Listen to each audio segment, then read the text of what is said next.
There's a dream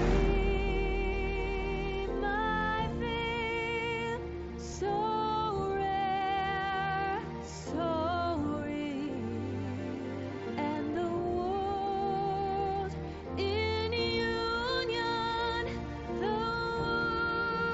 world as one, gathering together, one world, one health, every creed, every color, once joined, never apart, searching for the best in me. I will fight what I can beat.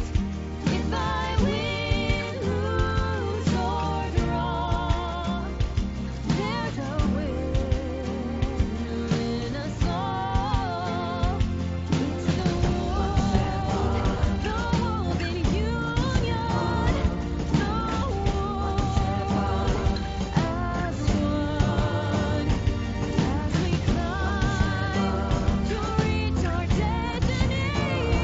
A new age has begun. We must face high mountains, must cross rough seas.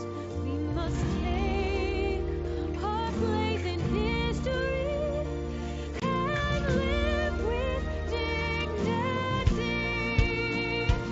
It's our world in union, all divine one, as we climb to reach our destiny. A new age has begun.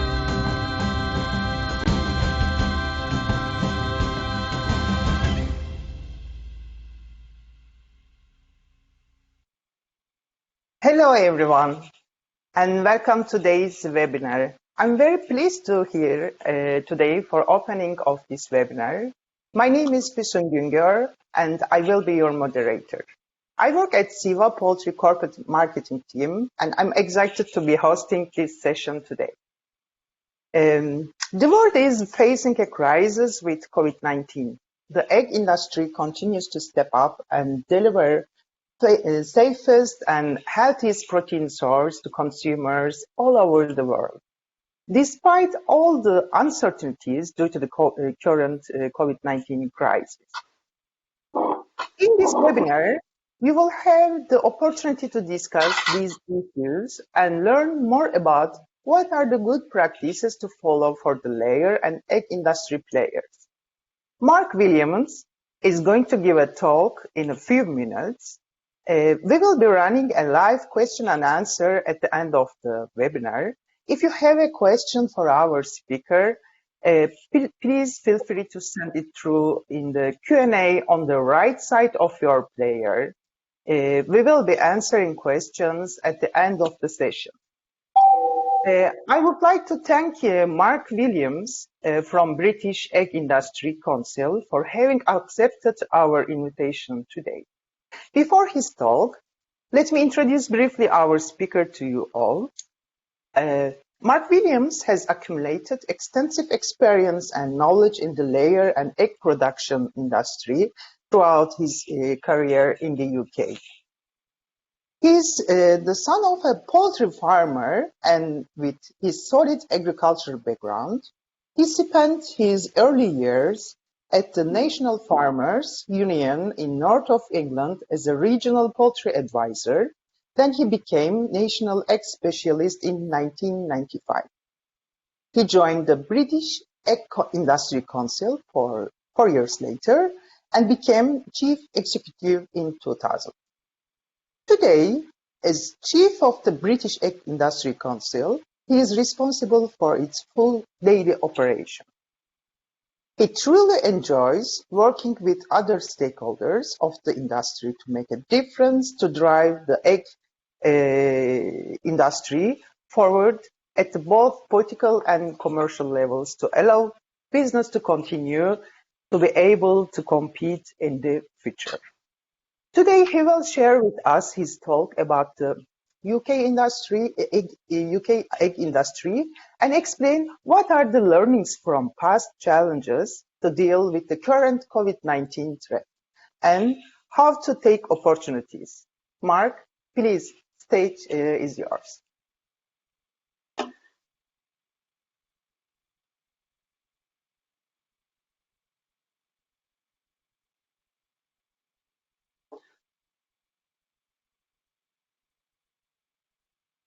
Thank you, Fusan, for the invitation, and hello, ladies and gentlemen. Thank you also to Ceva for the invitation to present to you today. What I would like to do is to share with you and explain the major challenge which the British egg industry faced back in 1988 with Salmonella, and how we addressed the issue and have used our experiences and lessons learned dealing with Salmonella and avian influenza in keeping eggs flowing from farm to packing centre to retail shelves during the current COVID-19 crisis. At the end, what I'd like to do is to be able to share some of the marketing and promotion we do for Lion Eggs and egg products. So a little bit about our organisation. We act as the interprofessional trade association for the UK industry. We have 11 different member organisations representing the breeders, the hatcheries, pullet rearers, different egg producing groups, egg packers and egg processors. And our job is mainly to represent the industry on political and other lobbying issues. We also own and administer the Lion Quality Scheme for eggs, and today that accounts for about 95% of UK egg production. It's a totally voluntary scheme and we're very proud of it. We also fund advertising and promotion campaigns, and we do this via an organisation called the British Egg Information Service, which we fund. We also fund research and development as and when necessary. So our industry is very successful. Some of you will realise that under the Common Agricultural Policy across the European Union over many years, agricultural industries have been supported. However, the egg industry never has. And what that has made it is highly efficient. It's made it very innovative. And of course, we have to react to what consumers want. And you only have to go into any supermarket anywhere across Europe and see the vast array of different types of egg on display. Here in the UK, which is what my talk is also going to be about, is that, food safety. We have to be responsible in how we produce eggs. And we do this via our British Lion scheme. So a few slides with a bit of background on the UK industry. In 2019, last year, we had 41 million hens. Our consumption was 197 eggs per person per year. I realise that is much lower than many other countries, and indeed the European average is about 215 to 220 per person. So we still have work to do. But our self-sufficiency is very high in terms of a British agricultural product, which can often be between 50 and 60%. This pie chart shows how we sell eggs in the UK. And as you can see here, retail accounts for 59% of all the eggs sold. These are in shell, of course. Then we have food service here, and 21% of eggs will be sold in shell to the food service sector, and the remainder, or the remaining segment, will be eggs for processing. For those of you who know a little about the European industry, if you went to, example, Italy, that figure would be above 40% because of the huge pasta industry. and on average the European figure is between 25 and 30%. This is how we produce eggs in the United Kingdom. 42% of hens are housed in enriched cages, shown in blue. Free range in the UK accounts for the largest sector now, and we have 26 million hens. Organic has remained fairly static at around 3%, and the segment here in yellow are hens which are kept in barn systems, and that's just under 2%. And the difference in terms of legislation between barn and free range is the housing where the birds are kept is exactly the same. The difference is free range hens go outside. And this is showing it another way in terms of a graph, and you can see that from 2006 through to 2019 how free range has increased in the UK, and this has all been totally market demand driven. And in 2017, 2018, free range actually went above caged or colony eggs for the first time.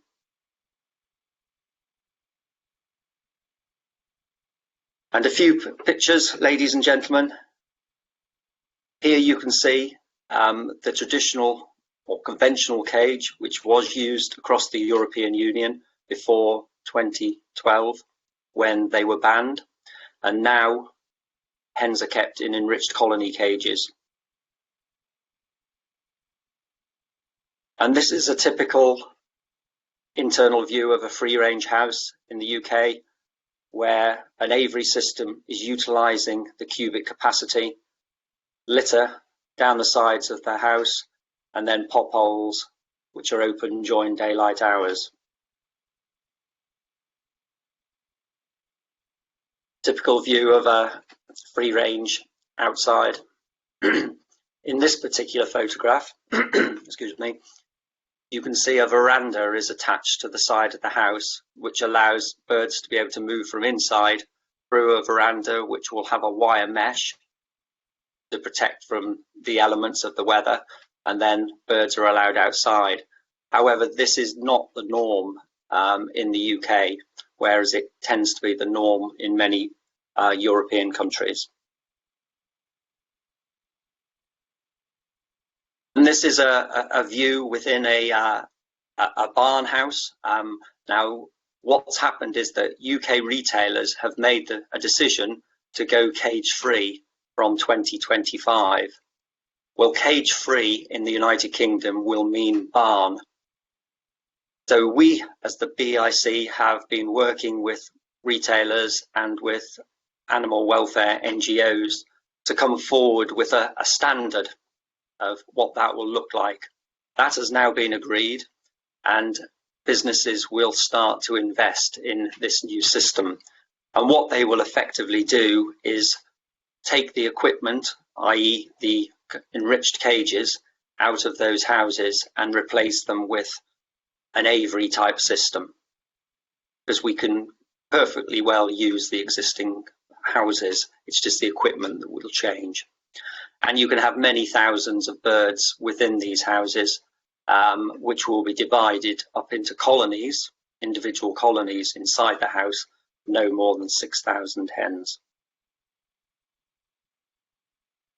And just for completion in the way of background, this is the EU, number of EU laying hens in 2018. 2018 is the last full year we have data for. And you can see here, across the European Union, 28 member states. So this will have included the UK in 2018, 417 million hens. So these are what I would call commercial hens rather than non-commercial, or perhaps another word could be backyard, if you like, used for subsistence. So these are commercial hens. And you can see the industry is roughly split between cage and non-cage on a 50% basis. But look here in yellow, barn across the European Union is the second largest segment. And the reason for this is that in countries like Germany and the Netherlands, where caged eggs have not been sold at retail level for many years, barn eggs are effectively the entry-level egg. Free range, there's 65 million hens in Europe. Remember, I just said that the UK has 26 million of these.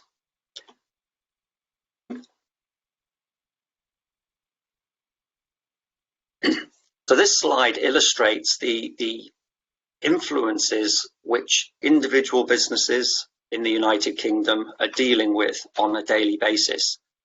Many of you will recognise these in your own countries as well. Certainly the headlines in each of the circles, the sub titles may be somewhat different, but clearly in any unsupported industry, the market is all important. But we have to deal with animal health issues. We have to keep our hens healthy. We have to avoid bird flu. We have to avoid salmonella. In Europe, like in other countries, the environment now is becoming much, much more important. And various life cycle analyses have been done by different organisations, including the International Egg Commission.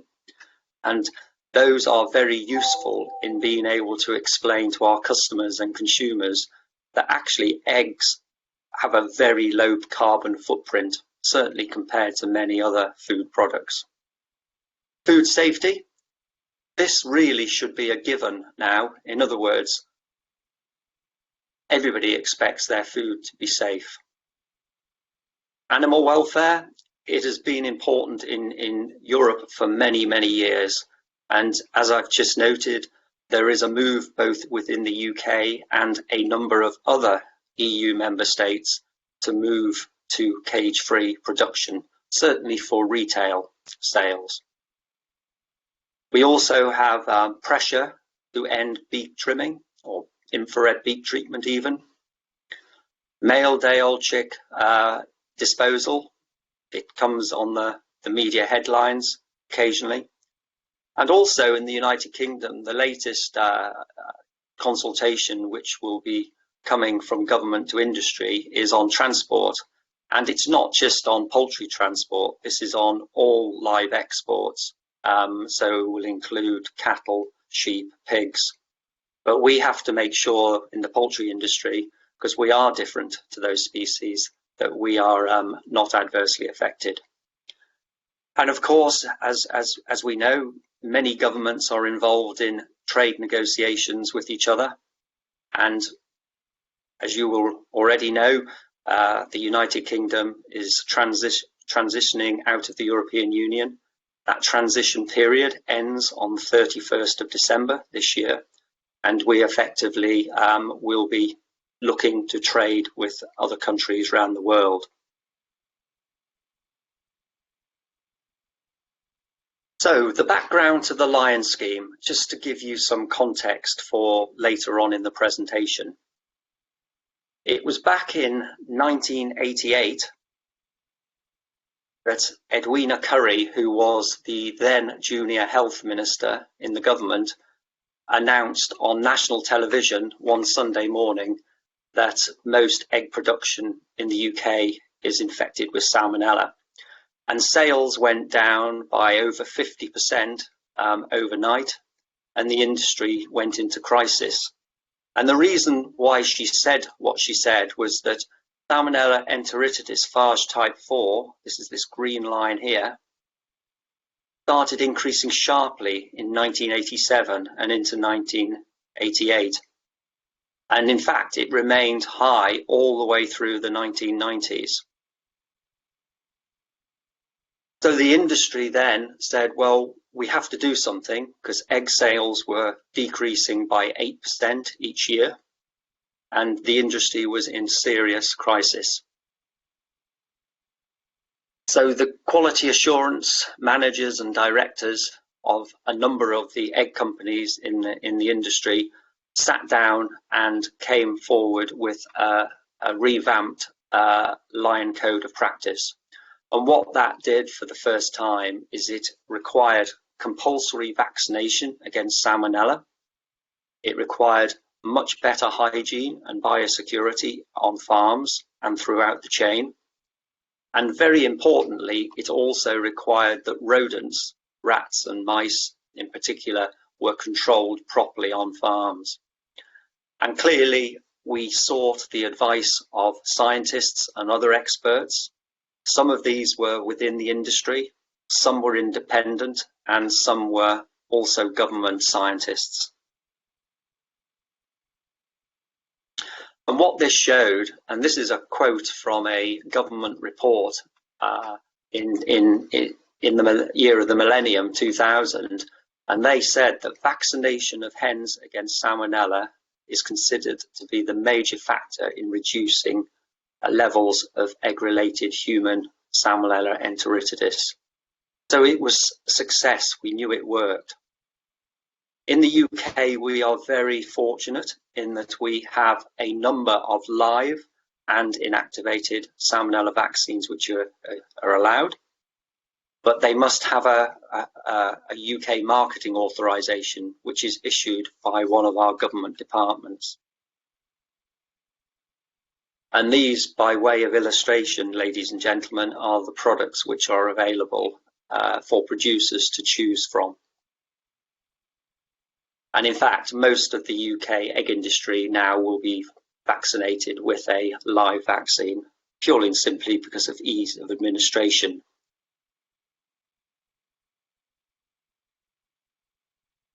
These are the key points of the Lion Code of Practice. We believe that registration and traceability of hens, eggs and feed is absolutely vital, and we do this via what we call a Lion Passport.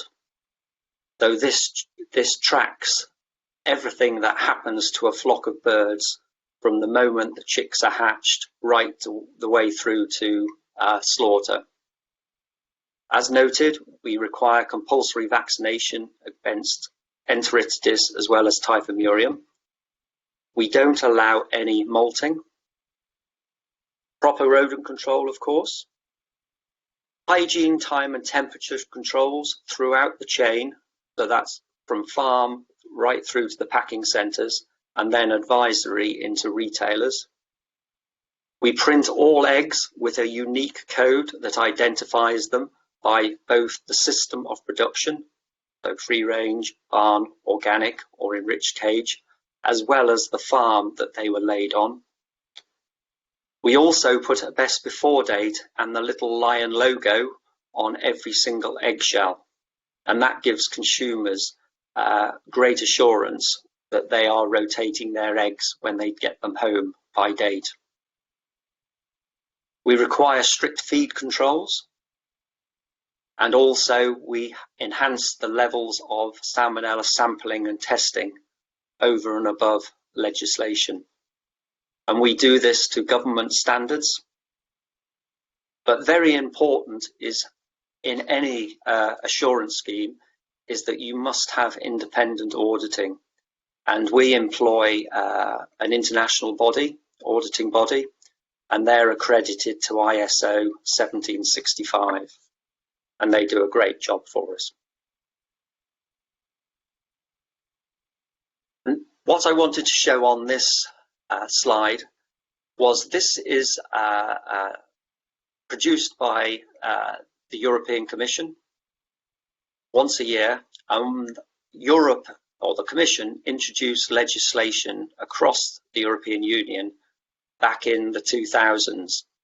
And what it required was that all member states had to reduce the levels of infection from Salmonella in poultry laying flocks.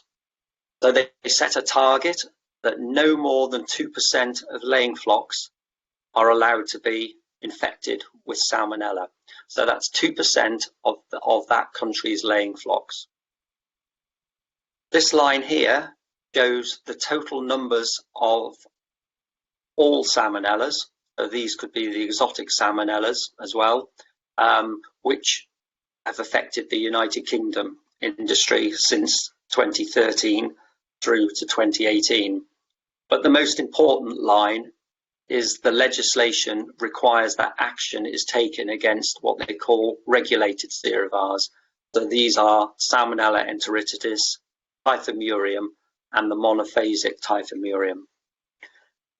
And you can see the track record of the UK industry is very, very good. In fact, it is the best of all the major EU egg-producing member states.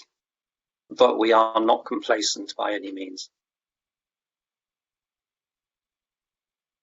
Because of our excellent track record on salmonella control, the government's Food Standards Agency, they made an announcement in October 2017.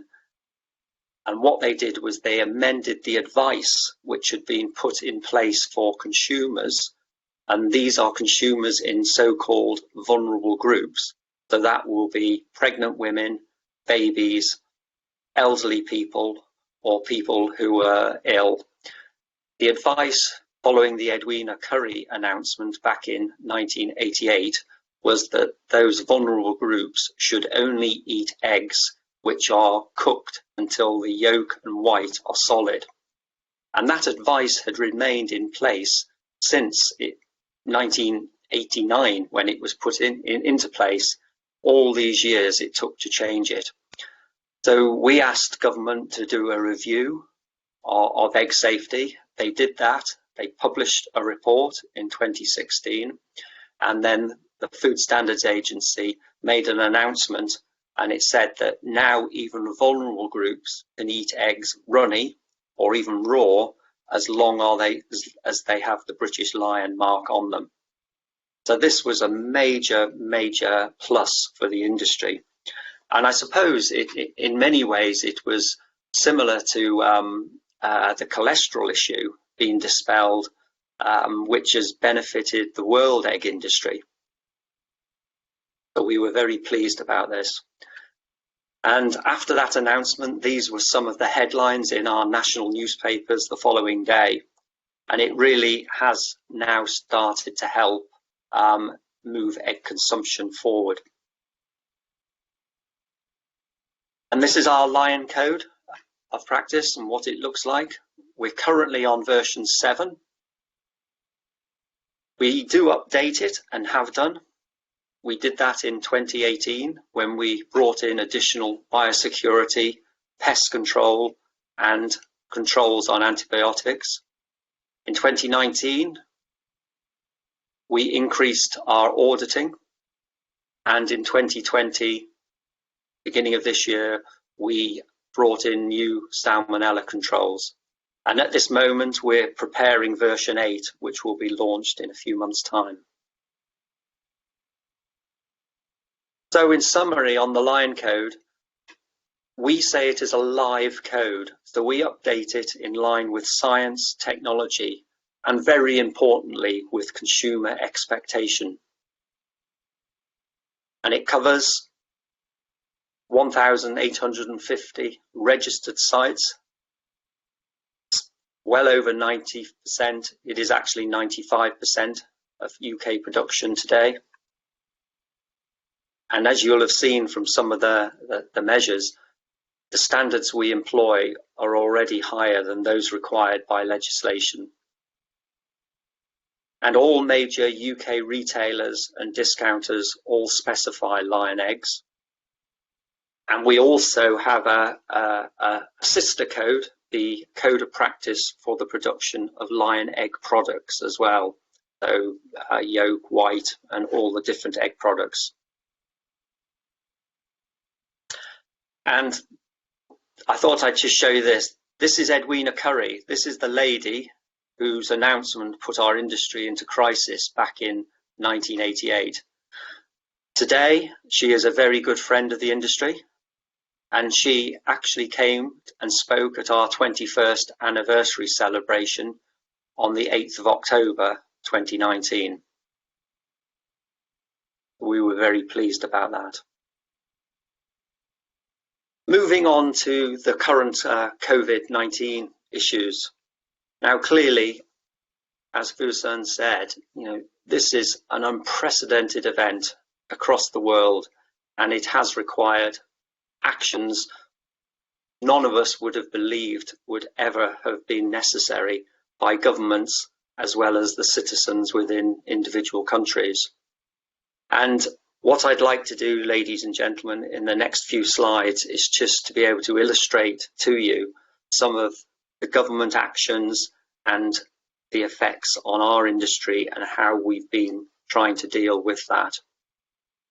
So at the beginning of this process, when we could see the issues going on in other countries, the government advice was for people to wash or sanitize hands more often. And that was widely taken up by many, many people. It then moved to self-isolation for those people who were ill or thought they had been in contact with someone. But key amongst all this was social distancing. That is the new strapline, social distancing. And in the UK, people are required to stay 2 meters from each other.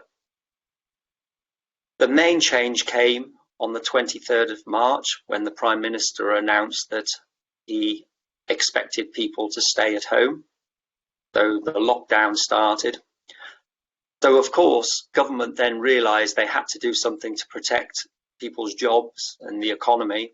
So they brought in various schemes, job retention scheme. So they pay 80% of an employee's wage at the moment. And different loans were made available to businesses. And these are by no means all of the schemes which are made available, but just to illustrate the support the government has provided to the economy.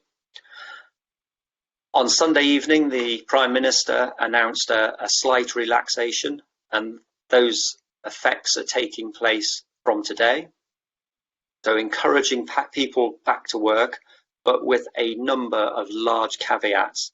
In other words, to keep 2 meters apart, and businesses are expected to make sure that their employees remain safe and to keep that 2 meters distance wherever possible. Wearing a face covering, you will notice the words face covering, not face mask, and we'll talk about that in a few minutes. Particularly, they're trying to discourage people to use public transport, but of course, many workers have no choice. And avoiding rush hour travel wherever that's possible. In terms of the egg industry, well, what has happened? Well, what we saw in the UK was panic buying of food by many shoppers. And it was ridiculous. It really was, ladies and gentlemen. We saw empty shelves, empty supermarkets for a number of days, running into over a week or so.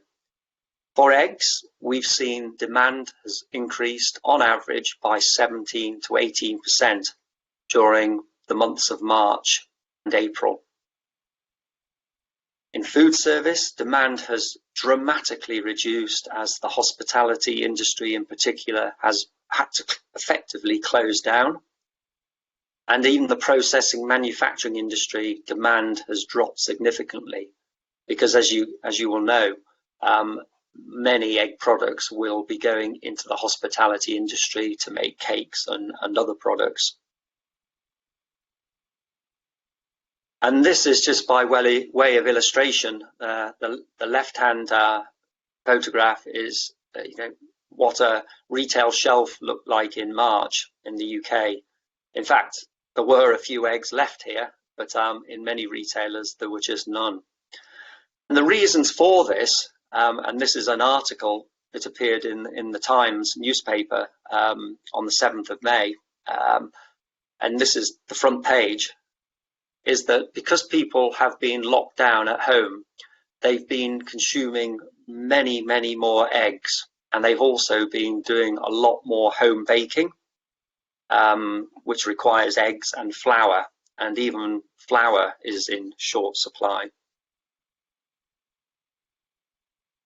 So as an organisation, our job is normally to liaise with government, lobby government. So what we've been doing in this crisis is certainly communicating with our members and also the wider agricultural industry, providing daily updates to our members of the important things which are happening. Because as you can imagine, there is so much information coming from government, from the media. You know, people working in the egg businesses physically do not have the time to read through everything. So we see it as our job to distill the important points for them.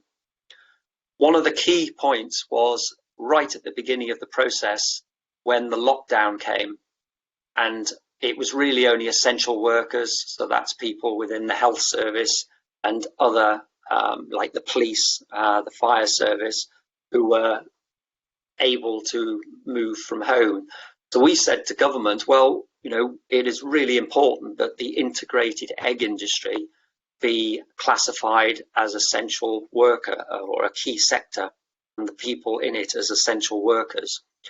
And thankfully, within a matter of a day, government made a statement, and they set out a whole raft of different sectors who were going to be classed as key workers. And so people working in the food, production, processing, distribution, sale and delivery sectors were classed as key workers. So what that meant then was that if I was working on a farm, I would get a letter from my employer, I would keep it in my car, and if I was stopped by the police, who would ask me why I'd left my home, I could show them that I was a key worker. So that took a lot of pressure off some of the companies and the farmers. But some of the other issues we've been dealing with as well, we'll come on to PPE, but our post, so we post samples for testing in laboratories. Because of people working in the postal industry who've been ill, that has meant there's some delays in post, and samples have to be sent to arrive in laboratories no later than 4 days after taking. And if they arrive any later, they can't be tested. We also had concerns about whether the laboratories would have the testing capacity, but thankfully, as I speak today, that has not been an issue. Egg packaging, that has been and continues to be an issue. I will touch on that in a minute. We use wood shavings, for example, for litter in poultry houses. Well, because the human house building industry had closed down for a few weeks, there was no demand for wood for the buildings. So therefore, there was no wood shavings, and the sawmills closed, most of them. So that became an issue.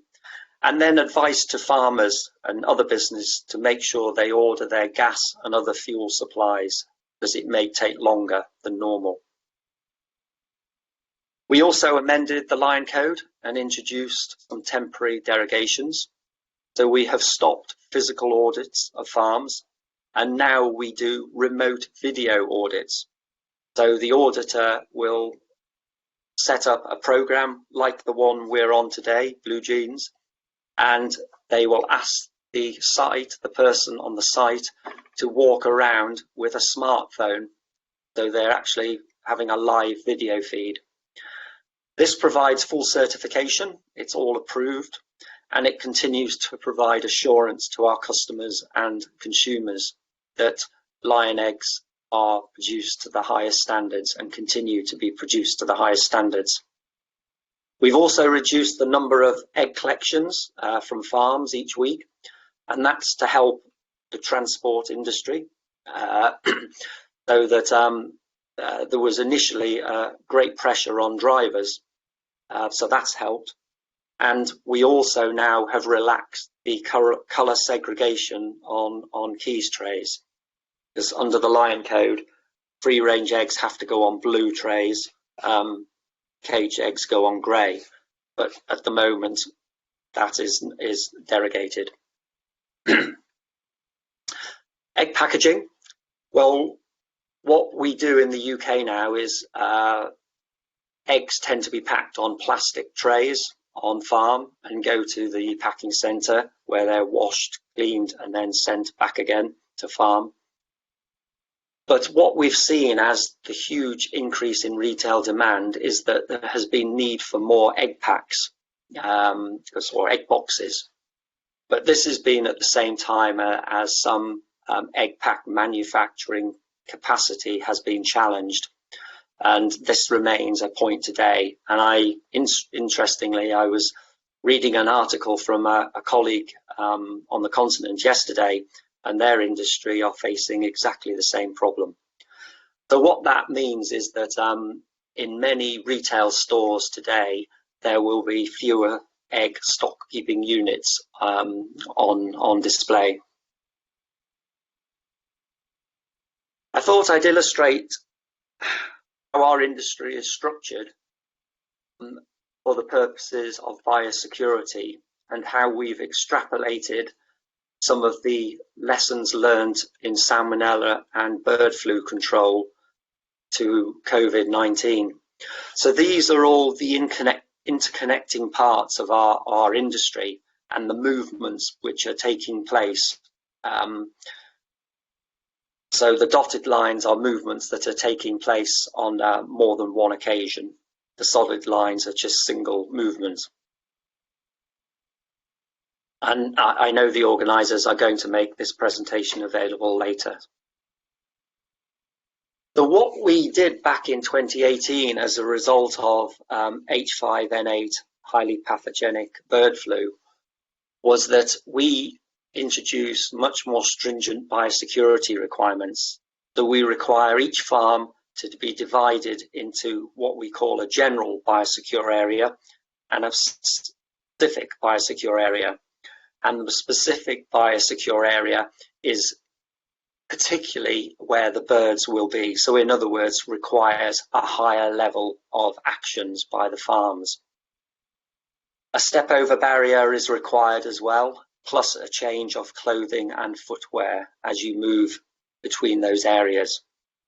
So as I've said, we believe that what is good practice for salmonella and bird flu control can be applied to other disease controls. So in terms of practical solutions, well, clearly every business should have its own contingency plan. That is really, really important. And what that means then is that when problems arise, those businesses are prepared. Now, I'll be the first one to admit that nobody expected the challenge to be COVID-19.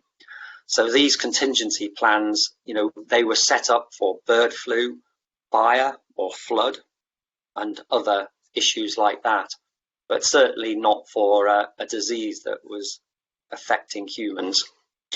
So clearly everybody, and I mean everybody, has a duty to ensure the very best practice around health and safety of everybody else, of course.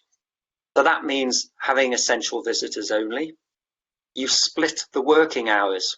That can be done. Difficulty on some sites, of course, but it can be done. You split coffee and lunch breaks. Everybody should be wearing a mask where possible.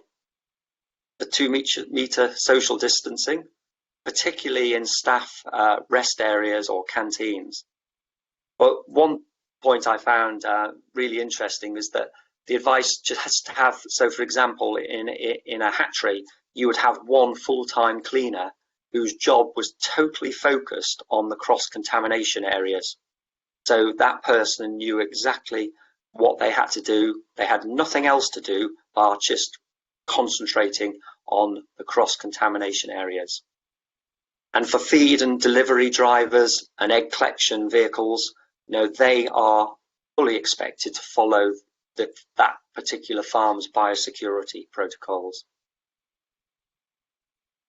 Now, disinfectants, Ceva asked me just to touch on this, and whilst I'm no expert in the different types of products, one of a colleague of mine who's an expert in this area provided the following.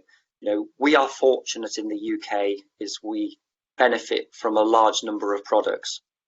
So if a disinfectant is allowed to be used on a lion-approved farm, that particular disinfectant has to be approved by DEFRA, which is our agricultural government department, and they have to be approved to both what they call general orders and diseases of poultry.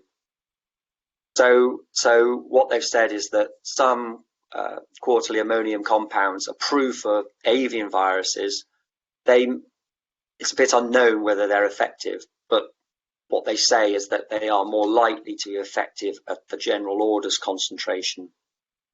Chlorine-based disinfectants, yes, most likely to be effective, but as you know, they're not effective the same for bacteria in poultry sheds.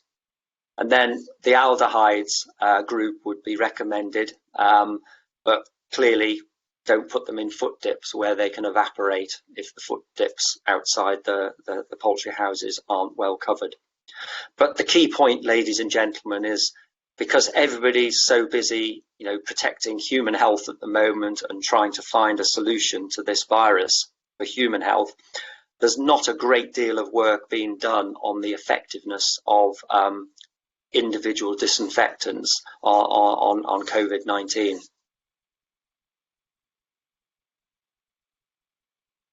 So moving on, in terms of food safety, I think it was very, very useful that the European Food Safety Authority, they produced a report which showed that the COVID-19 virus doesn't present a food safety risk. Because you could imagine the potential headlines in the media if that virus was able to be transmitted via a food product. Then I think, we would have a real problem. So this report was produced very early on in the crisis, and it has helped to reassure many, many people. We have faced severe shortage of personal protective equipment in the UK, as many, many other countries around the world have. We did an exercise that we estimate in the UK egg industry, we need between 25 and 30,000 PP2 or PP3 masks per week. As you know, the PP3 masks provide the full virus protection. And that was including some reuse, particularly in farm environments or other environments where they could be reused. But the key point is, ladies and gentlemen, is that in the UK, as in many other countries, we fully recognise that is the frontline health and care staff who are dealing with COVID-19 patients, that they must take priority in the supply of certainly PP3 masks.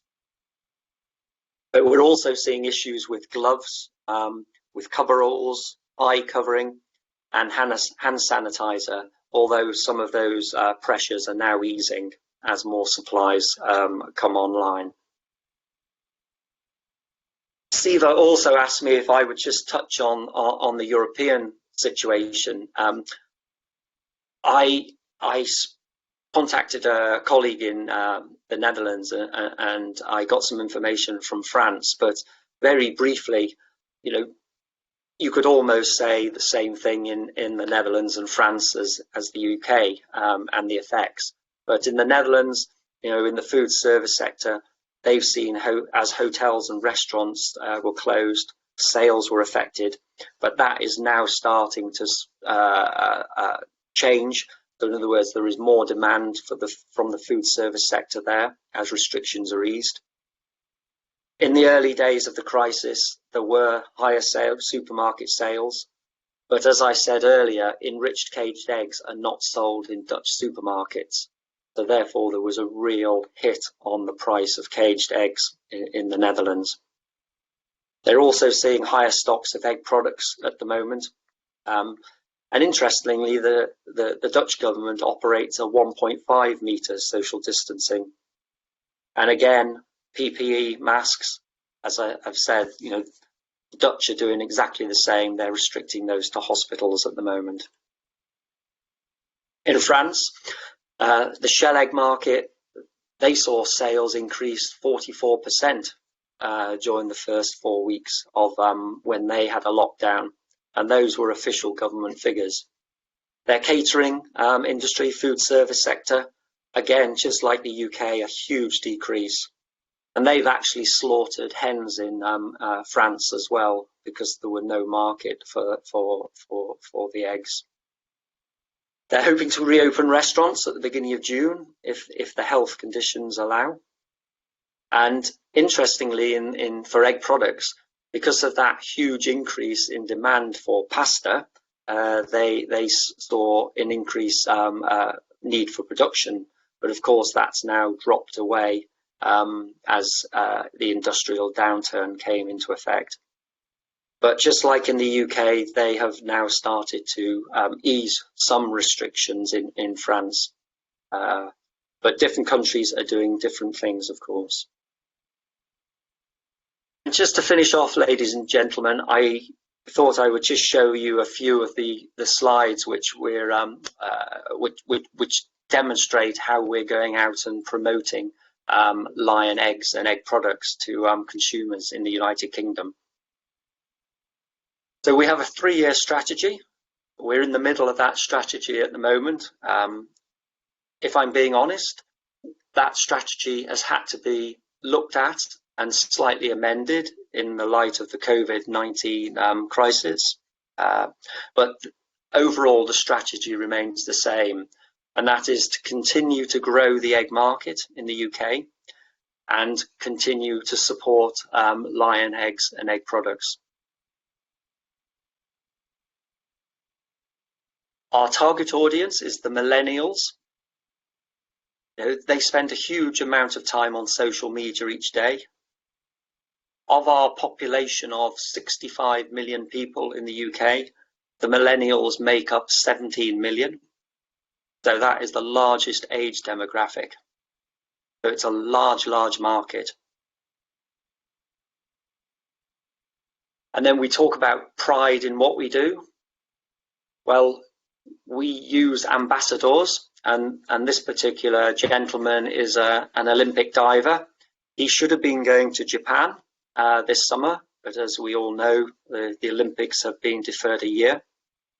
And he is a father of a 1-year-old baby. He is a very keen athlete and foodie, and he has a huge following on Instagram and other social media channels. We also try and inspire people in terms of the eggs consumption, using the delicious and versatile, healthy and nutritious, and eggs being the wonder or affordable protein. In other words, a wonder food. And we also seek partnerships as well with others. So, for example, podcasts in the UK, nearly 6 million people each week listen to a podcast. So that's, 10% of our population nearly. And the people who are listening to these podcasts, over 80% of them are aged between 18 and 44 years of age, which is quite phenomenal. And then we keep running our media centre, promoting eggs, as you can see from these recipes here. Opinion formers, the people who write articles in magazines and newspapers, they are very, very important to helping get the egg message across. In terms of social media, we're going to continue to engage with our millennial target audience using the social media platforms. And the key thing is to promote at the key times of year to raise the level of awareness and engagement. And of course, really going back to where I started, the food we produce has to be safe. And, we believe that we have the most successful food safety scheme in the world, and we're very proud of that.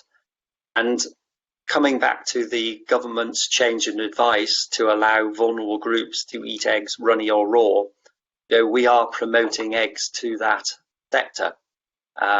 So food safety is absolutely vital. But of course, you know, we have to have some commercial benefit for everything that we do. And as you can see from this particular bar chart, you know, back in 1982, sales were already starting to go down. This was the Edwina Currie egg crisis back in 1988, and there was a dip. But you can see sales were going down year after year during the 1990s. And it was only there, when we started to promote eggs and have our code of practice in place, that we've seen egg consumption start to increase again. And I'll be the first to admit we have a long way to go. I'd love to get to where Mexico is with over 350 eggs per person. But I think just getting up to the EU average and beyond that would be a major achievement, certainly in the short term. So what for the future, ladies and gentlemen? Well, clearly, in an unsupported sector, we have to continue to produce what the market requires. But I believe that once the COVID-19 issues are addressed, and we have a treatment against the disease and a vaccine in the longer term, then people will turn their attention back to environmental issues and the importance of protecting the planet. And our industry is well placed to benefit from that, but we mustn't be complacent. And clearly, animal welfare, or in our case, hen welfare, will remain very, very important going forward. So in conclusion, ladies and gents, we have one of the most modern industries in the world here, particularly when we moved from conventional cages to enriched cages in 2012. You know, that was a huge achievement. It cost our industry over £400 million, so a lot of money. We're very proud of what has been achieved. And what that's done is it has restored confidence in UK eggs. And what we're seeing now is the benefit of that in terms of industry being restored to growth. But we do rigorously enforce our standards, and we do that via the independent auditing that also takes place. And quite clearly, our consumers must continue to have confidence with eggs and egg products. But we are always alert for emerging issues, whether they be environmental, food safety, or in animal welfare. Thank you very much. Thank you very much, Mark, for this nice presentation. Now we will go ahead and take some time for questions. We have a lot of questions. I will try to select the most liked questions and ask for Mark's help to respond. The first one, do all human salmonella cases attributed to table eggs consumption? Sorry, Fusan, I missed that. Okay, do all human salmonella cases attributed to table eggs consumption? Well, back in 1988,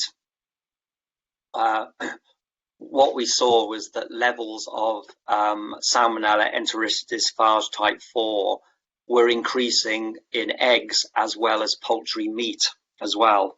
And so to answer the question directly, I think it will have been a bit of both.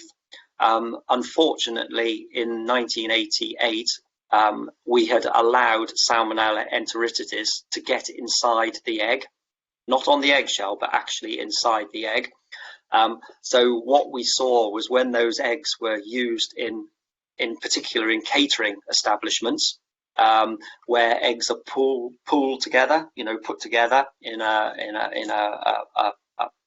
container or something, and they are left, then if they had Salmonella, that would then contaminate other eggs within it.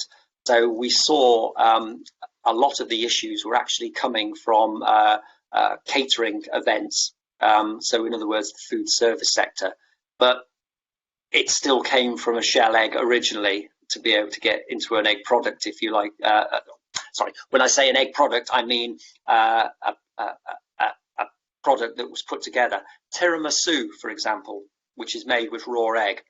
You know, if you have salmonella in the egg and then you're making a food product with raw egg, then you are going to contaminate that product. Thank you, Mark. Another question about the production system.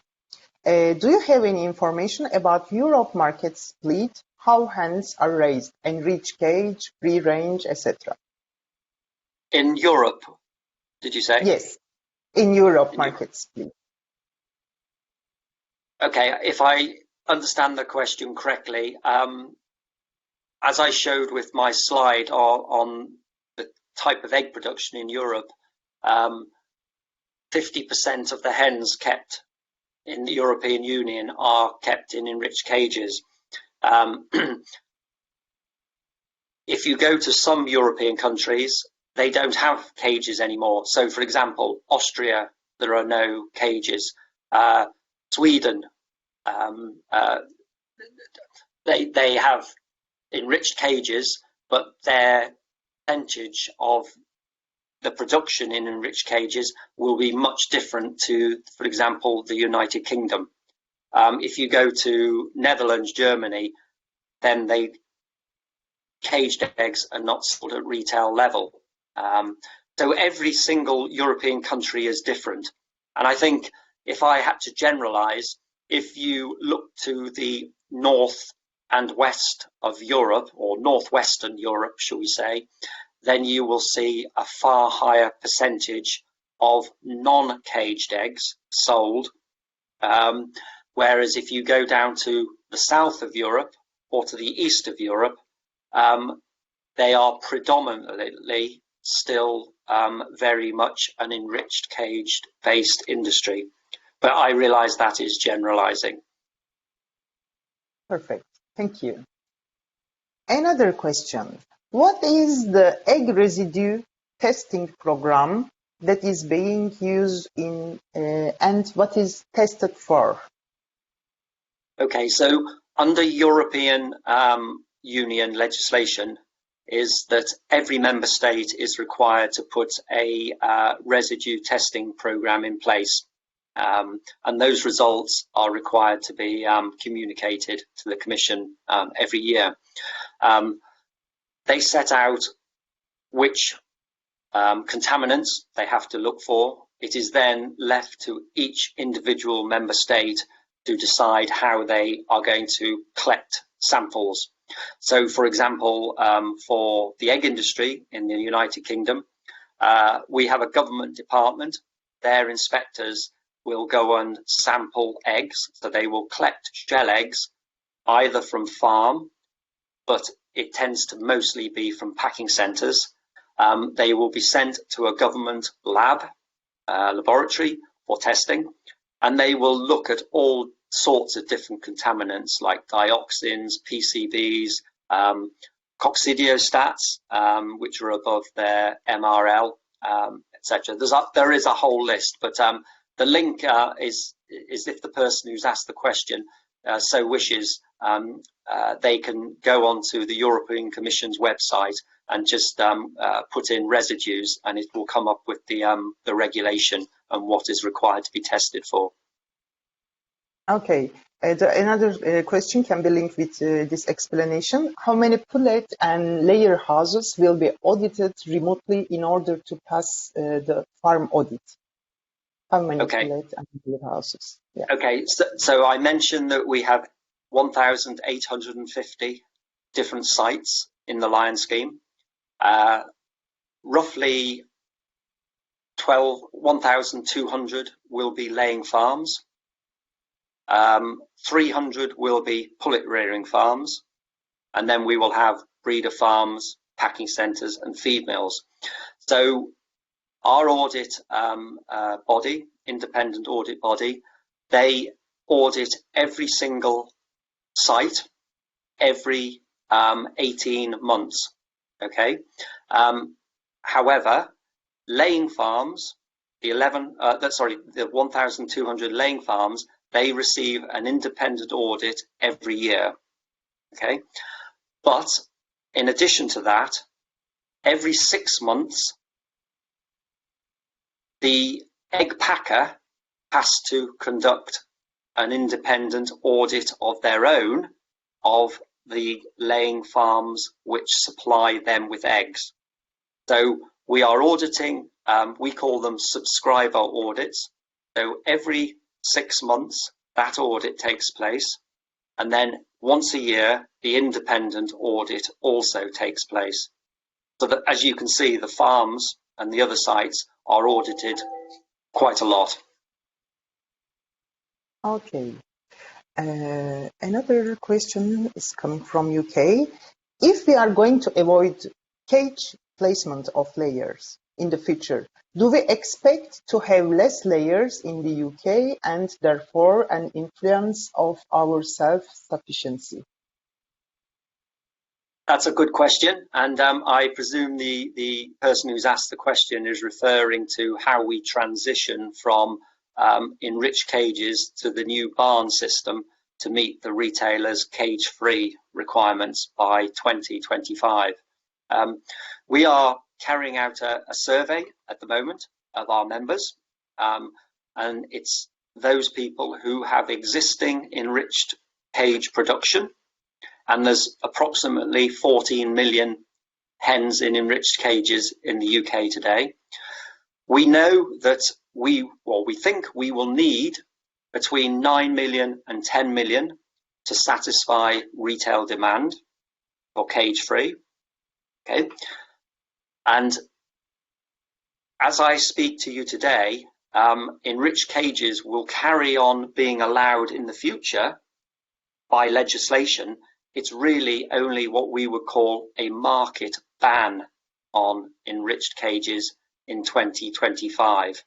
So if for example, my business was supplying the food service sector or processing sector, then there is no reason why I cannot carry on producing eggs in enriched cages after 2025. But that is only if, first of all, my customers continue to want those eggs, and very importantly, that government doesn't try and ban enriched cages across the UK. Thank you, Mark. We have one question about the Salmonella vaccination program. They are asking Salmonella vaccination using just killed vaccine or both live and killed vaccine, how many shots in the average? Okay, so let me say first of all, I am not a veterinarian, okay, but as my slide showed, is that we have a number of different products that can be used. Originally, the only vaccine that was available was an inactivated vaccine, okay, and that had to be administered at 12 weeks of age, and then the second dose would be given at transfer at 16 weeks. So the real problem was having to pick the birds up at 12 weeks of age, which required labour and took time. So when the first licensed live vaccines were made available, there was a considerable switch by the industry because they can be administered by drinking water, of course. So the data sheets for the individual vaccines set out clearly when the vaccine should be administered and how many doses. But I always quote Dr. Rob Davis, who is probably the world's salmonella expert. He works for the Animal Health and Plant Agency for the UK government, and he is sits and chairs many European committees on salmonella control, and his view is that the best combination for salmonella control is a mix of live vaccines with an inactivated vaccine given at transfer. Thank you. We are almost over our time schedule, but I will ask one or two questions more. For the remaining and unanswered questions, we will try to return you the answers by email. Another question, how far will COVID-19 impact the poultry and wider food supply in Mark's opinion? That's a very interesting question, and I attend International Egg Commission conferences, and it's been quite refreshing over the years to hear different marketing speakers talk about how they believe we as shoppers, consumers, will buy our food in the future. So whether it's just done virtually or it's all done online rather than physically going to a supermarket or other shop in the future. And I think that, again, in the UK, with the lockdown, people have even been nervous of going to supermarkets. Clearly, if they're not able to order their groceries online, then they physically have to go to supermarkets. And I think what's happened now is that retailers have put more resource into providing more online shopping slots. So they've got more vehicles, more drivers to do this. So whether we as consumers now have got used to being able to order our food online and will continue to do so, or whether when all the restrictions come off and everyone feels safe again, we will go back to shopping. I don't know. Part of me thinks I like to see in front of me if I'm going to buy an orange or an apple or a box of eggs or whatever, rather than have someone deliver it and have made that choice for me. Particularly for fresh food, for example, fresh fruit and vegetables. It's always nice to see, to make sure you get what you want to get. So I think parts of our economy are going to change going forward in the future. To what degree things will change, I don't know, because if we're being honest with ourselves, we really just don't know when we will have a treatment against COVID or when we'll have a vaccine against COVID. And in life in general, the longer things tend to go on, the more we get used to what we're doing. So that could have an influence as well. Perfect. Thank you very much.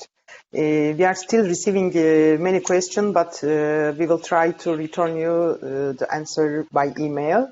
It was a pleasure being with you today. I would like to thank all of you for joining our webinar today. Before closing the webinar, I would like to inform you that there will be a survey at the end of this webinar. I would kindly ask you to fill this survey to help us to improve ourselves for the future events. Thanks again for joining us today, and we will see you next time. Have a nice day.